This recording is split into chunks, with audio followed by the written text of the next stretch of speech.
তাড়াতাড়ি বাসা চলে যেতে লাগবে। আরে এটা কি? এটা তো দেখি ফুচকার দোকান, আর আমার ফুচকা খেতে তো অনেক ভালো লাগে। আমাকে তো ফুচকা বানাতে লাগবে। তাড়াতাড়ি দোকানদার আঙ্কেলের কাছে পারমিশন নিতে লাগবে।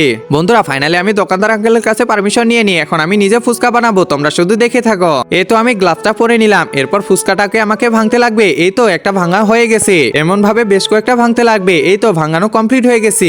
এরপর বন্ধুরা আমরা ফুচকার মধ্যে দিয়ে দিব এই যে সবজিটা। এই একটু একটু করে সবজি সবগুলো ফুচকার মধ্যেই দিতে লাগবে। এরপর এই যে ফুচকা ভাঙাগুলো আছে এগুলো আমরা দিয়ে দিব ফুচকার মধ্যে।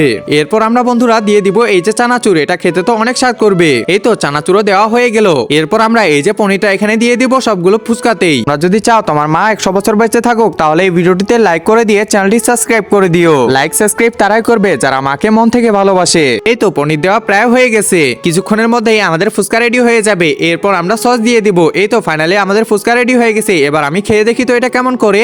আরে বাহ, এটা তো অনেক স্বাদ করতেছে। বন্ধুরা তোমরা কে কে ফুচকা খেয়েছো তা অবশ্যই কমেন্টে জানাও।